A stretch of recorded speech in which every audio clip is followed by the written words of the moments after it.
दोस्तों हार्दिक स्वागत अभिनंदन। आज हम पढ़ेंगे राजस्थान की क्रांति में पार्ट 2 में। राजस्थान में क्रांति के समय ब्रिटिश पॉलिटिकल एजेंट से अपन शुरू कर रहे हैं दोस्तों। और उसमें कोटा जो रियासत है वहाँ मेजर बर्टन पॉलिटिकल एजेंट थे। बिल्कुल दोस्तों, इनके बारे में अपन कंप्लीट जानकारी इस पार्ट में पढ़ते चलेंगे।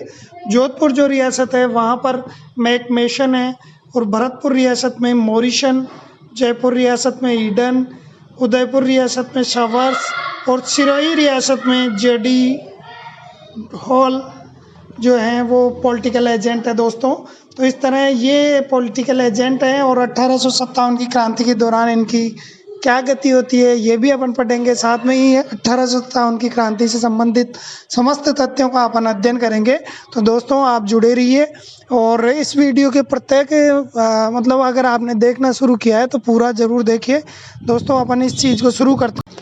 तो दोस्तों अपन पढ़ चुके हैं कि 1803 से लेकर जो 1823 की अवधि है उस दौरान पार्ट 1 में अपन ने पढ़ा जो संधियाँ हुई। 1818 की जो संधि थी वो मराठाओं के आतंक से मुक्ति के लिए थी, लेकिन अंग्रेज़ों की सहायता से उन जो राजपूत राजा हैं उन्होंने सामंतों की शक्ति को कुचलने का प्रयास किया, और बहुत सारे कदम ऐसे उठाए जिससे सामंतों की स्थितियां कमज़ोर हो गई। जैसे सामंतों की सैनिक सेवा के बदले नगद रुपया वसूल करने का निश्चय हो गया।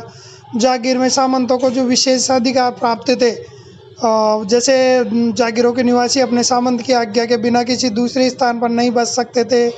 सामंत व्यापारियों से राहदारी और दाना पानी आदि शुल्क वसूल करते थे, और उसके बदले व्यापारियों को सुरक्षा प्रदान करते थे। इस तरह के जो अधिकार थे, उन विशेष अधिकारों को जो सामंतों के विशेष अधिकार थे उनको उन्होंने समाप्त कर दिया दोस्तों। तो दोस्तों इसका परिणाम ये निकला, जो ये तीनों कारण उपरोक्त हैं इनके कारण जो सामंतों की प्रतिष्ठा थी उसमें कमी आई, और जो सामंतों के पास जिसको अपन कहें कि जैसे व्यापारियों की सुरक्षा का और लोग बागों को आने जाने का अनुमति देने का ये अधिकार थे, ये ख़त्म होने के कारण समाज में जो 19वीं सदी की पूर्वार्ध तक उनकी जो सुरक्षा थी, मतलब उनकी प्रतिष्ठा थी, उनके क्षेत्र का नेतृत्व था वो सामंतों के पास था। लेकिन वो इन सब के ख़त्म होते ही 19वीं सदी के अंत तक जाते जाते सामंतों के नेतृत्व में कमी आई, और वो उतने प्रभावशाली नहीं रहे। लेकिन हम देखेंगे दोस्तों कई जगह के जो ठिकानों के सामंत हैं वो बहुत प्रभावशाली रहे हैं, उन्होंने राजाओं का कहना नहीं मानते हुए भी आगे आए हैं। तो अपन दूसरा कारण इनमें देखते हैं, अंग्रेज़ों ने जो डूंगरपुर के शासक हैं, इम्पोर्टेंट हैं, ध्यान दें, डूंगरपुर के शासक जसवंत सिंह को गद्दी से हटाकर प्रतापगढ़ के शासक के पौत्र दलपत सिंह को वहाँ का शासन बना दिया। बिल्कुल दोस्तों, डूंगरपुर के शासक जसवंत सिंह को गद्दी से हटाया और वहाँ पर दलपत सिंह को वहाँ का शासक बना दिया। इससे जनता में ब्रिटिश सरकार के प्रति घृणा उत्पन्न हो गई, और इसी प्रकार जब इस तरह की नीतियाँ जब अंग्रेज़ों द्वारा कंटिन्यू की गई, जिसमें जयपुर के जो राजमाता हैं भटियाणी उनको भी अधिकार से च्युत करने का प्रयास किया गया, और वहाँ के लोगों को क्रुद्ध होकर कप्तान ब्लैक की हत्या कर दी। कप्तान ब्लैक की हत्या जयपुर में जो की गई है वो इन्हीं चीज़ों का परिणाम थी।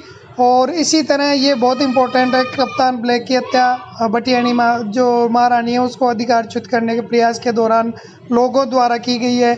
इसी तरह कोटा में भी अंग्रेज़ों के तत्कालीन महारावल किशोर सिंह के विरुद्ध रियासत के फौजदार जालम सिंह के दावों का समर्थन किया गया, और कोटा के हाडा राजपूत अंग्रेज़ों के विरुद्ध होकर हथियार लेकर खड़े हो गए। हाँ तो दोस्तों जो कोटा में वहाँ पर जालिम सिंह के दावों का समर्थन किया, तो जिससे कोटा के राजपूत हाडा राजपूत हैं वो अंग्रेज़ों के विरुद्ध हथियार लेकर खड़े हो गए। और इसी तरह अलवर और भरतपुर की रियासतों में अंग्रेज़ों ने हस्तक्षेप करके अवयस्क राजकुमारों को इसलिए बटा दिया ताकि शासन सीधी कंपनी के अधिकार में आ जाए, उनके नियंत्रण में आ जाए। तो इस तरह लोग बागों में वहाँ पे भी जो जिसको कहें अंग्रेज़ों के विरुद्ध एक स्थिति बन गई। जोधपुर के महाराजा मान सिंह तो शुरू से ही ब्रिटिश सरकार के घोर विरोधी थे। उनके प्रयत्नों से अनेक रियासतों में भी ब्रिटिश सत्ता के विरुद्ध असंतोष पनपने लग गया। और ये दोस्तों अपन पढ़ ही चुके हैं, राजस्थान में क्रांति के समय ब्रिटिश पॉलिटिकल एजेंट कौन कौन से थे और इनके क्या इनका हश्र हुआ वो अपन आगे पढ़ेंगे। तो इस तरह राजनीतिक आधिपत्य स्थापित करने के पश्चात अंग्रेज सरकार ब्रिटिश भारत की भांति राजस्थान पर सांस्कृतिक विजय प्राप्त करने के लिए भी उत्सुक हो उठी। यानी सांस्कृतिक रूप से जो कुरीतियाँ थी, परंपराएं थी, रीति रिवाज थी, उनको अपने हिसाब से उन्होंने डालने की कोशिश की। तो देखिए दोस्तों, ये राजा और सामंत तो विरोध में थे ही थे, लेकिन ये जो सांस्कृतिक जो विरासत विजय प्राप्त करने का प्रयास रहा, इसमें जो लोग जनता भी विरोध के प्रति, इनके प्रति जनता में भी विरोध के भाव हो गए, क्योंकि जैसे पारंपरिक परंपराएं थी, रीति रिवाज थे, या जो रीतियाँ थी जिनको कुरीतियों में भी जो शामिल थे, उन सब के खिलाफ इन्होंने आवाज़ उठाई या एक तरह से प्रयास किया। जैसे प्रथम कुरीति कन्यावध थी, द्वितीय कुरीति दास प्रथा थी, तृतीय कुरीति सती प्रथा थी। ये तत्कालीन कुरीतियाँ जो मुगल शासन के दौरान जो आक्रांताओं द्वारा बहुत भयंकर यातनाएं दी जाती थी, उनके कारण समाज में शामिल हो गई थी। तो इन के खिलाफ जब इस दिशा में कदम उठाए गए, तो जनता ये समझने लग गई कि अंग्रेज तो राजस्थान के सामाजिक ढांचे को ही विघटित करना चाहते हैं। यानी जनता में असंतोष क्यों उत्पन्न हुआ? ये जो सामाजिक और सामान्य जीवन में अंग्रेजों की हस्तक्षेप की नीति आई, इसके कारण जनता में असंतोष उत्पन्न हो गया। और आप जानते हैं, जनता में राजा सामंत पहले ही असंतुष्ट हो रहे थे। इस प्रकार अपन देखें तो जो 1818 की संधि है, उसके द्वारा अंग्रेजों द्वारा राजस्थान के राज्यों में प्रशासन में अवांछनीय हस्तक्षेप, दूसरा कारण आर्थिक संसाधनों पर आधिपत्य, तीसरा अंग्रेजों द्वारा वसूल की जाने वाली वार्षिक की राज की राशि जो मराठाओं के समान थी, चौथा सामंतों का कुठाराघात, पांचवा सामाजिक जीवन में हस्तक्षेप से सर्वत्र असंतोष को जन्म दिया। ये क्वेश्चन सर दोस्तों सम्मेलन में पूछा जाता है, इनमें से कौन कौन से कारण हैं? तो ये 5 प्रमुख कारण आपके सामने हैं। इस तरह राजा, सामंत और साधारण जनता सभी वर्ग अंग्रेजों से असंतुष्ट हो गए थे। आगे देखें अपन दोस्तों, तो जो तत्कालीन समय में ईसाई मिशनरीज जो शिक्षा के क्षेत्र में आई और प्रचारक है, इनकी संदिग्ध गतिविधियों के कारण अजमेर वेरवाड़ा का जो रावत बाहुल्य क्षेत्र था, या जिसे कहें क्षत्रिय बाहुल्य क्षेत्र था, वो जो मतांतरण है उसको देखकर ये एक सामाजिक जीवन में घर कर गया कि ये हमें ईसाई बनाने के लिए प्रयत्नशील है। तो तीव्र असंतोष होना स्वाभाविक था, और इसी कारण और तत्कालीन समय के कवि और साहित्यकारों ने भी इस चीज़ को महत्वपूर्ण योगदान दिया, इस चीज़ को सबको बताया। तो इस चीज़ से भी एक काफ़ी जागरूकता आई।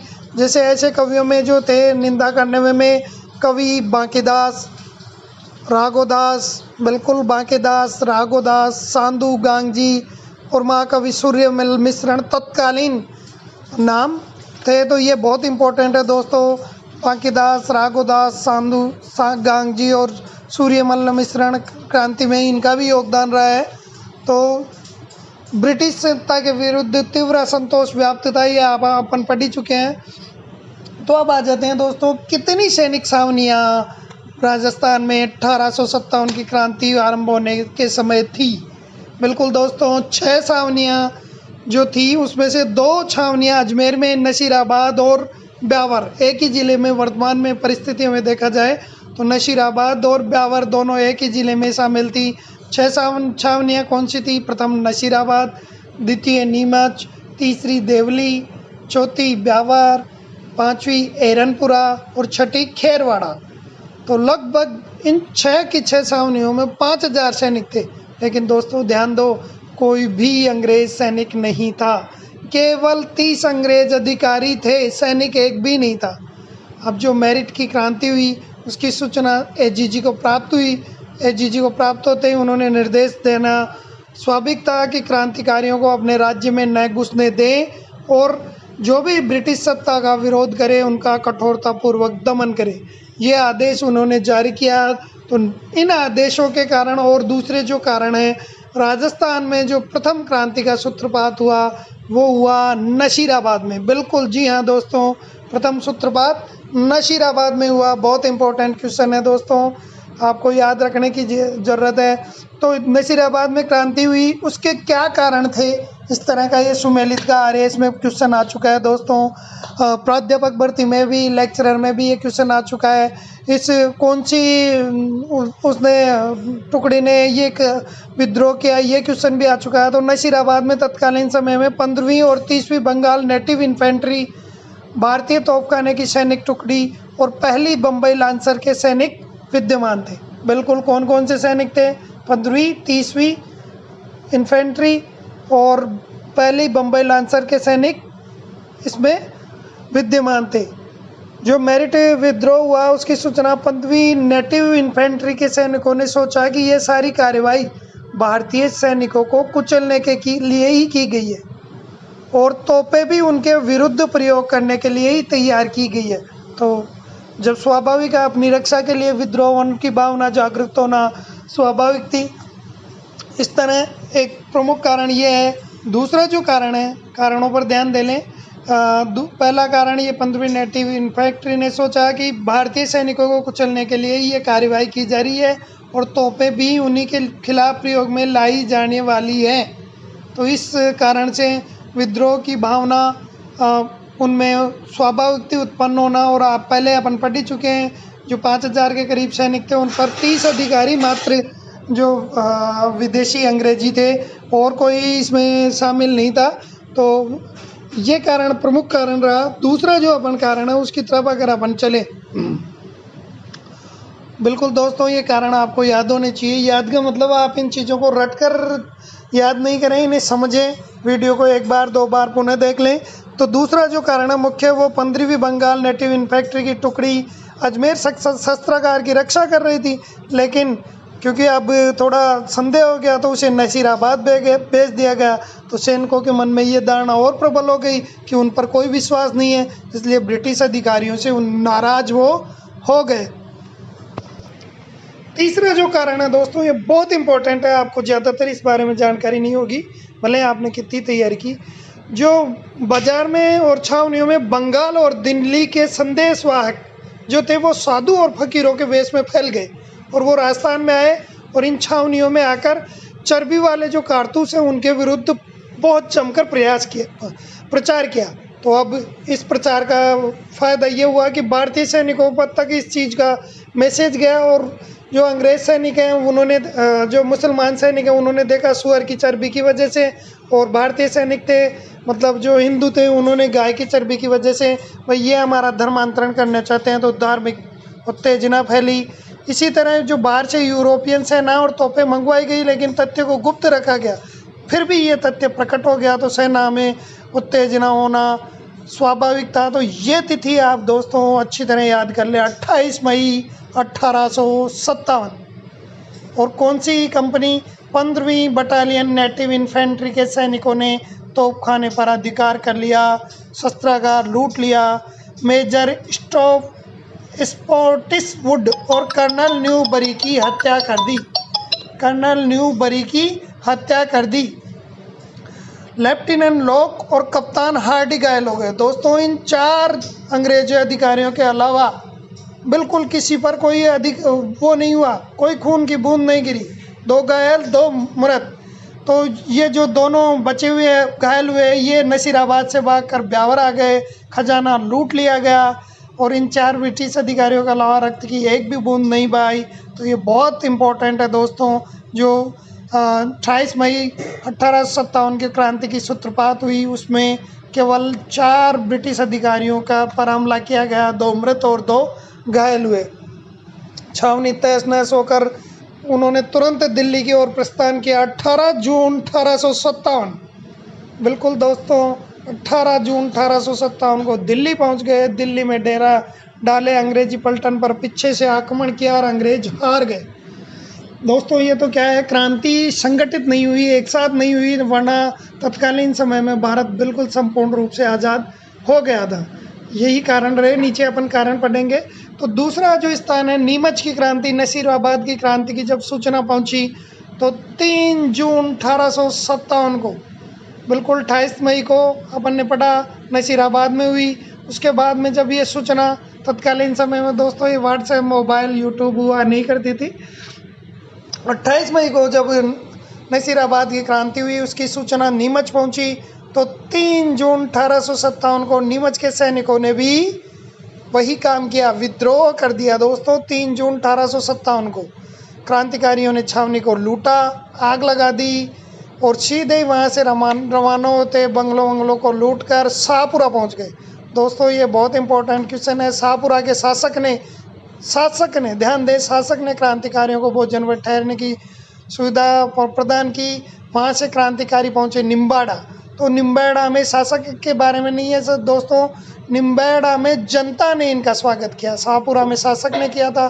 देवली, टोंक, आगरा होते दिल्ली पहुँचे। मार्ग में अनेक स्थानों पर क्रांतिकारियों का स्वागत जनता ने भरपूर किया और इस तरह क्रांतिकारियों की संख्या में भी वृद्धि होने लगी। नीमच से क्रांतिकारियों के चले जाने के बाद में H.G. लॉरेंस के निर्देशन पर कप्तान सावर्स ने कोटा, बूंदी और मेवाड़ की राजकीय फौजों की सहायता से 5 दिन बाद ही 8 जून 1857 को नीमच पर पुनः कर लिया। क्योंकि क्रांतिकारी वहां से जा चुके थे तो इसका असर होना स्वाभाविक था। 8 जून 1857 को नीमच पुनः अंग्रेजों के अधीन हो गया। आगे अपन चलें तो ये बहुत इंपॉर्टेंट चीज़ है, एरनपुरा और आहुआ की क्रांति। राजस्थान की अगर क्रांति की बात करें और आहुआ का नाम नहीं ले तो ये तो एक तरह से अतिशयोक्ति हो जाएगी। तो एरनपुरा और आहुआ की क्रांति के बारे में अपन पढ़ते हैं। एरनपुरा जोधपुर की सैनिक टुकड़ी को जब नसीराबाद की क्रांति का पता चला तो मारवाड़ में भी क्रांति का बिगुल बज उठा। 21 अगस्त 1857 को क्रांति का बिगुल उन्होंने तूती बजा दी। क्रांतिकारियों को ने एरनपुरा स्टेशन को लूटा। दिनांक आपको ध्यान है, 28 को नसीराबाद, 3 को नीमच और एरनपुरा में 21 अगस्त को। अभी इन्होंने दिल्ली के रास्ते लूट कर दिल्ली के रास्ते चले गए। इन्होंने पाली पहुंचे तो आहुआ जो पाली में स्थित एक गांव है वहाँ का ठाकुर था कुशाल सिंह, बहुत दिलेर ठाकुर था। उन्होंने क्या किया, इन क्रांतिकारियों को, अपनी सैनिकों को इन अपनी सेवा में ले लिया। और ये अंग्रेज और जोधपुर के महाराज दोनों का ही विरोधी था। तो ऐसा कहा जाता है मेवाड़ और मारवाड़ के अनेक सामंत अपनी सेनाएं लेकर कुशाल सिंह की सहायता के लिए आहुआ आ पहुंचे। बिल्कुल दोस्तों, तो जोधपुर के महाराजा ने सिंघवी कुशलराज, याद कर लें दोस्तों, सिंघवी कुशलराज के नेतृत्व में एक फौज अंग्रेजों का दमन करने हेतु जो क्रांतिकारियों का दमन करना था उसके लिए आहुआ भेज दी। बिल्कुल दोस्तों, आहुआ जब गई है तो कुशलराज सिंघवी के नेतृत्व में सेना गई है। लेकिन जो 8 सितंबर 1857 को आहुआ के ठाकुर व क्रांतिकारियों की संयुक्त सेना ने जोधपुर की राजकीय फौज को परास्त कर दिया 8 सितंबर 1857 को। और इस संघर्ष में किलेदार अनार सिंह की मृत्यु हो गई। सिंघवी कुशलराज जान बचाकर वहां से भाग खड़ा हुआ। फायदा ये हुआ जो क्रांतिकारी है उनके पास जोधपुर की तोपें और बहुत सारी युद्ध सामग्री प्राप्त हो गई। कुछ समय बाद H.G. लॉरेंस एक बड़ी सेना लेकर स्वयं वहाँ पर पहुँचे और इनके बीच में भीषण संघर्ष हुआ जिसमें लॉरेंस को भी पराजय का सामना करना पड़ा। यानी 10 दिन बाद में ही लॉरेंस आया और उस लॉरेंस को भी पराजय का सामना करना पड़ा। अब ब्रिटिश फौजों को हराकर क्रांतिकारी दिल्ली की तरफ रवाना हो गए। दोस्तों ये प्रश्न एक इम्पोर्टेंट क्वेश्चन बन जाता है। आजकल सचित्र प्रश्न पूछे जाने लग गए हैं, यानी चित्र दिया जाता है, ये चित्र कौन से किला का है या इस चित्र से संबंधित तथ्य क्या है। तो ये जो चित्र आपकी स्क्रीन पर दिखाई दे रहा है दोस्तों, ये चित्र बहुत इम्पोर्टेंट है। ये वही आहुआ गांव के ठाकुर का किला है जिसको बारूद से उड़ा दिया गया अंदर से, जिस पर बहुत ज़्यादा अत्याचार किए गए। लेकिन उससे पहले इसी किले पर, इसी दरवाजे पर अंग्रेज़ों को सिर को लटकाया गया था। जी हाँ दोस्तों, तो आप इस चीज़ को ध्यान रखें। सचित्र जो क्वेश्चन पूछे जाते हैं तो उसके संदर्भ में इस तरह के चित्रों को भी आप ध्यान रखें। ये आहुआ के किले के मुख्य द्वार का चित्र है जिस पर अंग्रेजों के सिर को लटकाया गया था। जॉर्ज लॉरेंस आहुआ की पराजय को पचा नहीं पाया, इसलिए ठाकुर से बदला लेने के लिए उसने ब्रिगेडियर होम्स के नेतृत्व में बहुत बड़ी सेना आहुआ की ओर भेजी। चूँकि क्रांतिकारी अब जा चुके थे तो 20 जनवरी 1858 को ब्रिगेडियर होम्स ने आहुआ पर आक्रमण कर दिया। दोस्तों संघर्ष भीषण हुआ और ठाकुर किसाल सिंह आहुआ के किलों को छोड़कर सलम्बुर उनको जाना पड़ा। उनके जाते ही ब्रिटिश फौज ने आहुआ के किले पर अपना अधिकार कर लिया। और दोस्तों जो वो अंग्रेज़ों का नंगा नाच वहाँ पर चला और विरोध की भावना, बदले की भावना इतनी प्रबल थी दोस्तों, पूरे गांव को बुरी तरह लूटा। आउवा के किले को बारूद से उड़ा दिया। इतना ही नहीं दोस्तों, आउवा के प्रत्येक मंदिर मूर्तियों को पूरी तरह से नष्ट कर दिया गया और वहाँ के निवासियों पर अगणित भीषण अत्याचार किए। तो दोस्तों ये जो क्वेश्चन इसमें बनता है, आउवा से जो ठाकुर कुशाल सिंह है ये कहाँ पर गए, तो सलुम्बर चले गए हैं। अब सलुम्बर में कौन क्या था, ये चीज़ें अपन थोड़ी देर में आगे इसी पार्ट में पढ़ रहे हैं, तो आगे अपन चर्चा करेंगे। तो इसके बाद में अपन मेवाड़ में क्रांति की गूंज किस प्रकार गूंजी, मेवाड़ में जो क्रांति है वो किस तरह चली, इस तथ्य को अपन पढ़ लेते हैं दोस्तों। तो ये लीजिए, मेवाड़ में क्रांति की गूंज के बारे में। मेवाड़ की जनता में तो आप अपन पहले भी पढ़ चुके हैं, जनता में सर्वत्र अंग्रेजों के विरुद्ध काफ़ी रोष था। अधिकांश सामंत ब्रिटिश सत्ता के विरुद्ध थे, सामंतों का दमन हो चुका था। नसीराबाद की क्रांति की सूचना उदयपुर पहुंच चुकी थी। मेवाड़ की फौजें भी अंग्रेजों के विरुद्ध विरोध करने के लिए लगभग तैयार थी, किंतु मेवाड़ के महाराणे की सूझबूझ महाराणा पहले ही समझ गए और कप्तान सावर्स का कठोर रुख ने स्थिति बिगड़ने से पहले ही संभाल लिया। इस समय महाराणा व कंपनी सरकार को दोनों को ही मेवाड़ के सामंतों का भय था, इसलिए दोनों ही आपस में मिलकर एक हो गए। दोनों को एक दूसरे को सहयोग करने की जो मजबूरी बन बैठी और इसी चक्कर में सामंत अधिक कुछ नहीं कर पाए। एजीजी के निर्देश पर मेवाड़ के महाराणा स्वरूप सिंह ने 27 मई 1857 को सभी सामंतों को पत्र भेज दिया। बिल्कुल, मेवाड़ के महाराणा स्वरूप सिंह जी तत्कालीन थे, उन्होंने सामंतों को पत्र भेजा और ये कहा कि ब्रिटिश सैन्य की कार्यवाही में सहयोग करे और कप्तान सावर्स जो भी निर्देश दे उनका पालन करे। सावर्स ने इनको सामंतों को चेतावनी भी दी कि जो भी शांति भंग करेगा उसे कठोर दंड दिया जाएगा। लेकिन सलुम्बर के जो रावत हैं केसरी सिंह, दोस्तों ध्यान दे लें, सलुम्बर अभी उपरोक्त ऊपर अपन आउवा के ठाकुर सलुम्बर में ही रुके हैं। रावत केसरी सिंह ने मेवाड़ के महाराणा अधिकारियों को चुनौती देते हुए क्या कहा, किसने कहा, ये लाइन पूछी जा सकती है। यदि 8 दिन में उसकी परंपरागत अधिकारों की मांग को स्वीकार नहीं किया जाता है तो वो चित्तौड़ की गद्दी पर महाराणा के किसी प्रतिनिधि को बैठा देगा। ये मांग उन्होंने रख दी, किंतु सावर्स ने केसरी सिंह को चेतावनी दी कि यदि महाराणा के विरुद्ध कोई भी कार्यवाही की तो उसे जागीर से अपदस्थ होना पड़ेगा और भयंकर कार्यवाही का सामना करना पड़ेगा। इस तरह ये जो सलुम्बर के केसरी सिंह है, ये शांत परिस्थितियों को देखकर होना पड़ा। कोटा में क्रांति के बारे में कोटा बहुत महत्वपूर्ण स्थान बन जाता है 1857 की क्रांति का। तो मुख्य कारण ये है कि यहाँ पर मेजर बर्टन ने कोटा महारावल को ये सलाह दे दी। ध्यान दे दोस्तों, मेजर बर्टन नहीं दोस्तों, बर्टन। अच्छी बात है, बर्तन के नाम से आप याद कर लें। कोटा में बर्तन थे और बर्तन का क्या हाल हुआ वो भी देखते हैं।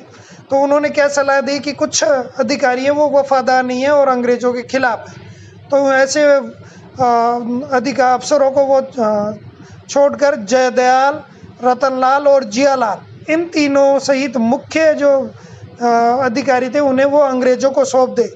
किंतु जो ये सलाह थी, ये सलाह किसी तरह फौज तक पहुंच गई। अब जब ये सलाह फौज तक पहुंच गई तो फौज के सिपाही क्रोध से पागल हो उठे और उनको मेजर बर्टन से बदला लेने का निश्चय किया और 15 अक्टूबर 1857 को कोटा के सैनिकों ने क्रांति का बिगुल बजा दिया। कोटा के सैनिकों ने रेजिडेंसी को घेर लिया और रेजिडेंसी में आग लगा दी। धू धू कर रेजिडेंसी जलने लगी और जो मेजर बर्टन और उसके दोनों पुत्र हैं उनकी वहीं पर हत्या कर दी गई। दोस्तों इम्पोर्टेंट तथ्य है, कोटा के जो क्रांतिकारियों ने जो हत्या की उसके बारे में महारावल से आदेश भी जारी बाद में करवाया। तो महारावल भी महल में कैद हो गए और क्रांतिकारियों से महारावल को संधि पत्र करना पड़ा जिसमें 9 शर्तें थी और सबसे प्रमुख शर्त थी मेजर बर्टन और उसकी पुत्रों की हत्या स्वयं महारावल के आदेश से की गई है। 9 शर्तों में ये प्रमुख शर्त थी जो कोटा के मारावल और क्रांतिकारियों के मध्य हुई है। तो दोस्तों, मारावल को क्रांतिकारियों की इच्छानुसार व्यवहार करना पड़ा करौली की जब तक सैनिक सहायता प्राप्त नहीं हो गई। इस तरह कोटा शहर पर लगभग 6 महीने तक अधिकार रहा, क्रांतिकारियों का अधिकार रहा। उन्होंने ऐसी लूटमार मचाई, क्रांतिकारियों ने सरकारी गोदामों, बंगलों, दुकानों, अस्त्र शस्त्र भंडारों सबको लूट दिया। तो ऐसा लगता है कुछ ये भी तथ्य सामने आया है कि कोटा रियासत के अधिकांश अधिकारी और जो लोग थे, सामंत थे, उनका सहयोग इनको क्रांतिकारियों को पूर्ण था और इन्होंने जो आतंक मचा रखा था। ये स्थिति तब तक बनी रही जब तक मेजर H.G. रॉबर्ट्स ने 5500 सैनिक लेकर 22 मार्च 1858 को चंबल के किनारे पहुंच गए और इन्होंने तोपों से धुआंधार क्रांतिकारियों पर गोले बरसाए और कोटा से इनको भागने पर मजबूर कर दिया गया दोस्तों।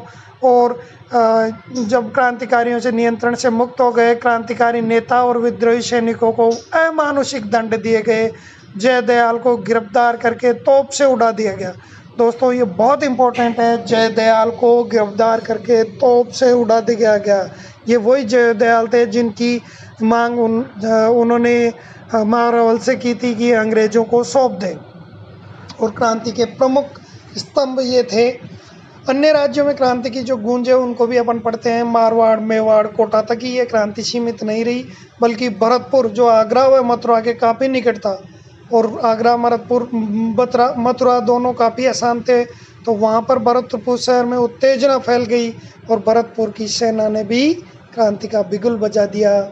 और तब मेजर मॉरिसन को सलाह दे दी गई कि आप भरतपुर छोड़ दें, नहीं तो यहाँ पर नीमच का जैसा हाल यहाँ पर भी हो सकता है। नीमच के सैनिक भरतपुर पर आक्रमण कर सकते हैं और मेजर मॉरिसन भरतपुर छोड़कर चले गए। मजबूर में मेजर मॉरिसन को भरतपुर छोड़कर जाना पड़ा। तो भरतपुर रियासत से लगभग अधिकतर सैनिक टुकड़ियां जो वहीं सीमा से गुजरी।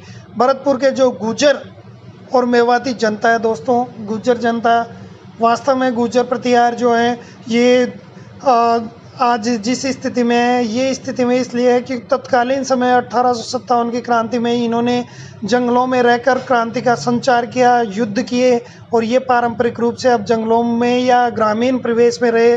तो इन्होंने वास्तव में गुर्जर और मेवातों ने क्रांति में बहुत योगदान दिया, खुलकर भाग लिया।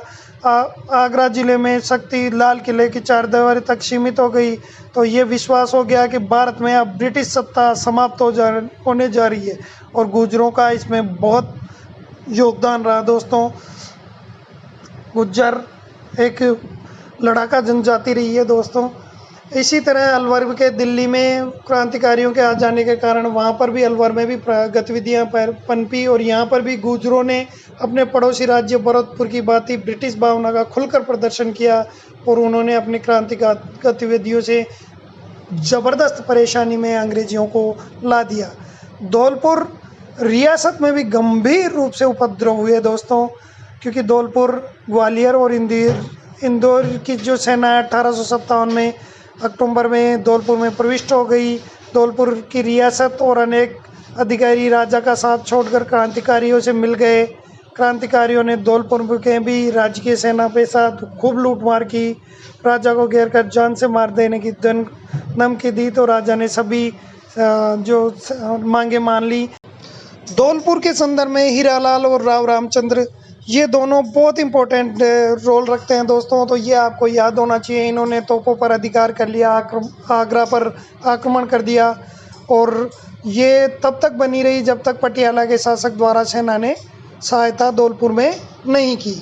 तो दोस्तों आगे अपन चलते हैं। तो जयपुर में अपन पढ़े तो शिव सिंह और शिवदीन, इन दोनों की बहुत इंपॉर्टेंस है दोस्तों। शिव सिंह जो पदाधिकारी थे उन्होंने कहा कि दोनों से ही शक्तियों से, अंग्रेजों से और बहादुर शाह से मित्रतापूर्ण संबंध बनाए रखे, किंतु जो प्राइवेट सेक्रेटरी था शिवदीन, उन्होंने अंग्रेजों का साथ देने के लिए जोर डाला। जयपुर में नवाब विलायत खां, मियाँ उस्मान खां, सादुल्ला खां ये जो क्रांति का नेतृत्व कर रहे थे, तो इनके पत्र व्यवहार की जानकारी महाराजा को हो गई और महाराजा ने अंग्रेजों को साथ देते हुए सादुल्ला को राज्य से निष्कासित कर दिया और शेष दोनों को बंदी बना कर कैद खाने में डाल दिया। तो ये जयपुर की रियासत के बारे में बहुत इम्पोर्टेंट तथ्य है दोस्तों। और आपको इनका नवाब विलायत का मियाँ उस्मान खां, इनके बारे में आपको अच्छी तरह से, सादुल्ला खां, इनके बारे में आपको जानकारी होगी। है टोंक में भी दोस्तों जो नवाब की सेना में ही मीर आनम खां था, उसके नेतृत्व में विद्रोह कर दिया। टोंक का नवाब तो अंग्रेजों के साथ था, लेकिन सेना क्रांतिकारियों के साथ उनको नीमच वालों को आमंत्रित कर दिया, क्रांतिकारियों को, और नवाब के किलों को घेर लिया। नवाब ने सैनिकों को डराने की खूब कोशिश की, लेकिन वह असफल रहा। दोस्तों अब जो ठिकानों का योगदान है, अगवा के ठाकुर किसान सिंह, ये एक प्रेरणा स्रोत बन गए थे। और इनके कारण जो ठिकानोदार थे, उन्होंने क्या किया, ये अपन इस आगे पढ़ने को जा रहे हैं। दोस्तों एक बार निवेदन, आप इस चैनल को सब्सक्राइब जरूर कर लें। इसमें आपको सभी प्रकार के, भले ही आप आरएएस मेंस की तैयारी करें या पटवारी की, रीट, टेट, कोई सी भी तैयारी कर रहे हैं, सभी प्रकार के जो तथ्य हैं, जो आरपीएससी के क्वेश्चन हैं, वो अपन इसमें पढ़ सकते हैं। तो आप इस चैनल को अभी तक आपने सब्सक्राइब नहीं किया है तो सब्सक्राइब जरूर करें। सलम्बर और कोठरिया का योगदान अपन पढ़ते हैं दोस्तों। तो याद कर लें, सलम्बर वही है जो जहाँ पर अगवा के ठाकुर कुशाल सिंह जाकर, जिन्होंने शरण ली थी, रावत केसरी सिंह थे, और कोठरिया में रावत जोत सिंह थे। दोनों का याद कर लें, रावत केसरी सिंह और रावत जोत सिंह। जोरदार अपूर्व योगदान इनका इस क्रांति में रहा है दोस्तों। इन्होंने मारवाड़ के अधिक सामंतों ने खुलकर भाग नहीं लिया, किंतु अंग्रेजों के विरुद्ध करने में क्रांतिकारी नेताओं और उनके परिवारों को आश्रय उन्होंने दिया। तो सलुम्बर के जो रावत केसरी सिंह हैं, उनके आसपास के जागीरदारों को साथ लेकर अगवा के ठाकुर जो कुशाल सिंह जी थे, उनके साथ स्वतंत्रता यज्ञ में भरपूर सहायता दी। उदयपुर के महाराणा ने कंपनी सरकार के साथ जो संधि की, केसरी सिंह ने खुलकर विरोध किया। एजी लॉरेंस ने केसरी सिंह को उदयपुर पर दबाव डाला कि उसके विरुद्ध कार्रवाई करे, लेकिन महाराणा की हिम्मत नहीं हो सकी। अंग्रेजों द्वारा अगवा को तहस नहस कर दिया गया। जब ठाकुर कुशाल सिंह निरह अवस्था में इधर उधर भटक रहे थे, तब कोठरिया के रावत जोत सिंह ने उन्हें गले लगाया था। कोठरिया के रावत जोत सिंह ने उन्हें गले लगाया था। और कोठरिया में ही पेशवा नाना साहब और उनके परिवार को भी शरण दी थी। कितना इम्पोर्टेंट तथ्य है, जो कुशाल सिंह, नाना साहब और उनके परिवार को शरण कोठरिया के रावत जोत सिंह ने दी। रावत अपने आप में एक जो रेजिमेंट भी बनी हुई है, और काफ़ी जो स्वतंत्रता आंदोलन में काफ़ी रूप से इनका योगदान रहा है। तो सलम्बर और कोठरिया के जो रावतों ने अभूतपूर्व त्याग और साहस का परिचय दिया है। अगस्त 1858 में, जी हाँ दोस्तों, अगस्त 1858 तक समस्त भारत में विद्रोह को कुचल दिया गया। नवंबर 1858 में ईस्ट इंडिया कंपनी ने भारत का शासन ब्रिटिश ताज को सौंप दिया। ये इम्पोर्टेंट है, नवंबर 1858 को जो कंपनी ईस्ट इंडिया कंपनी है, उसने भारत का शासन ब्रिटिश ताज को सौंप दिया। और उन्होंने, ब्रिटिश राज ने ये सभी नरेशों को आश्वस्त किया कि उनके अधिकारों और विशेष अधिकारों को सुरक्षित रखा जाएगा। इस संदर्भ में उदयपुर के महाराणा ने इसका स्वागत किया और अंग्रेजों के सम्मान में एक राजशाही भोज का व्यवस्था की, भव्य दावत दी। तो इस तरह ये प्रथम स्वतंत्रता संग्राम था राजस्थान के संदर्भ में सफल रहा, लेकिन परंपरागत ढांचे के स्वरूप को बदलने लगा। आधुनिक शिक्षा का प्रसार हुआ, नए मध्यम वर्ग का जन्म हुआ, प्रशासनिक सेवाओं में जनसाधारण की नियुक्तियाँ हुई, और इसी तरह विभिन्न प्रकार के संरक्षण देना कार्य होने लगे। तो राजपूतों का महत्व कम होता गया और नरेश और जागीरदार अब पूरी तरह अंग्रेजों पर निर्भर हो गए। तो दोस्तों ये सारी चीज़ें इसका परिणाम रहा। लेकिन जो मुख्य क्वेश्चन बनता है, जो आरएएस वगैरह में प्रश्न बाहर लगभग हर साल आता है, 1857 की क्रांति की असफलता के क्या कारण? 1857 की क्रांति के क्या कारण? राजस्थान में 1857 की क्रांति में प्रथम कारण, जो राजा थे वो अंग्रेजों की तरफ झुक गए। जयपुर, अलवर, भरतपुर, धौलपुर, करौली, सिरोही, टोंक, बीकानेर, डूंगरपुर, बांसवाड़ा, प्रतापगढ़ के शासकों ने जो आंधी थी, जो ये आज़ादी की, इस आंधी को रोकने का काम किया। साथ ही दोस्तों मुगल सम्राट बहादुर शाह व स्थानीय विद्रोही ने राजस्थानी राजाओं को स्वतंत्रता संग्राम में नेतृत्व प्रदान करने हेतु आमंत्रित किया था, लेकिन उसके बावजूद उन्होंने अंग्रेजों का साथ दिया। ये क्रांति की असफलता का प्रमुख कारण जो राजाओं का साथ नहीं देना और उससे भी बड़ा अंग्रेजों को साथ देना रहा। दूसरा जो कारण है कोटा, नसीराबाद, भरतपुर, धौलपुर, टोंक, यहाँ क्रांतियाँ बहुत भयंकर हुई, लेकिन क्रांतियाँ आपस में संगठित नहीं थे, आपसी एकता नहीं थी, संपर्क नहीं था। ये प्रमुख कारण रहा। तीसरा जो कारण है तात्या टोपे का सहयोग मारवाड़, मेवाड़, जयपुर आदि नरेशों ने नहीं किया और राजस्थान से किसी प्रकार का कोई सहयोग नहीं मिला। 18 रियासतें संगठन और एकता का अभाव था। जब मेवाड़ के महाराणा से संपर्क किया गया तो नेतृत्व देने के बजाय उन्होंने शासकों के पत्र व्यवहार संबंधी सारे कागजात ब्रिटिश अधिकारियों के सौंप दिए। तो ये जो चौथा कारण है ये और भी इम्पोर्टेंट हो जाता है। पांचवा कारण, अनेक देशी रियासतों में राजस्थान बटा हुआ था और केंद्रीय कोई संगठन नहीं था, नेतृत्व का अभाव था, क्रांतिकारियों के बीच में संपर्क भी नहीं हो रहा था। उनमें त्याग और बलिदान की भावना तो थी, लेकिन अंग्रेजों जैसा रणकौशल भी नहीं था और न ही वो उनके समान प्रशिक्षित थे।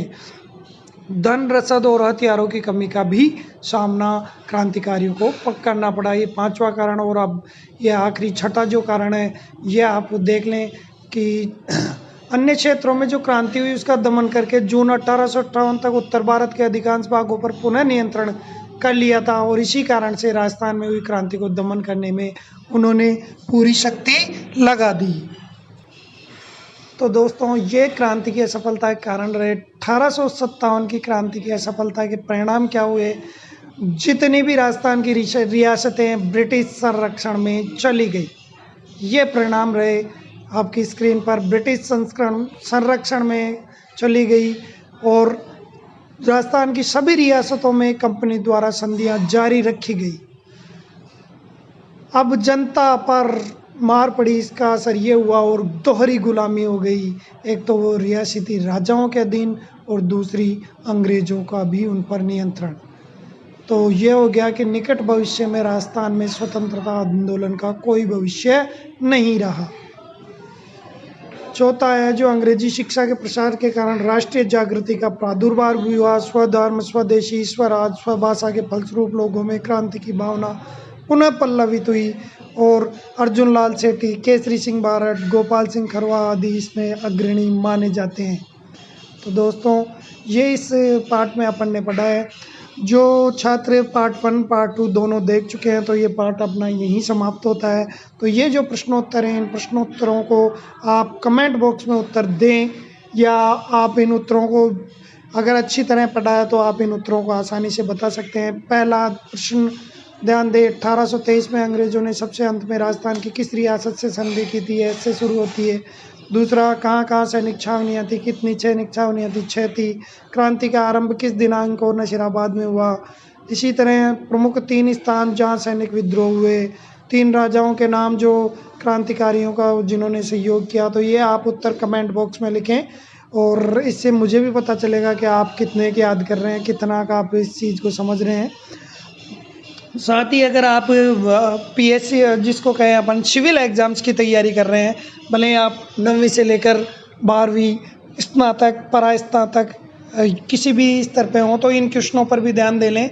ये अति लघुत्तरात्मक प्रश्न और निबंधात्मक प्रश्न है जो RAS और IAS एग्जाम्स में पूछे गए हैं। तो दोस्तों अगले जो वीडियो है उसमें अपन कविराज, बांकीदास, महाकवि सूर्यमल और इसी तरह जो डूंग जी, जवार जी जो सीकर के हैं, लोटू जी निठारवाल जो सीकर के हैं, अमरचंद भाटिया बीकानेर के, बिजोलिया के विजय सिंह जी पथिक बिजोलिया से संबंधित, और इसी तरह अर्जुन लाल जी सेठी जो जयपुर से संबंधित है। इन क्रांतिकारियों के बारे में केसरी सिंह जी बारट शाहपुरा के हैं और जो बारट परिवार में ही कुंवर प्रताप सिंह बारट है। इस तरह बाल मुकुंद बिस्सा जी जोधपुर के हैं, इनके बारे में रसागर मल गोपा जी जैसलमेर के हैं और नाना भाई खाट रास्तापाल डूंगरपुर के हैं।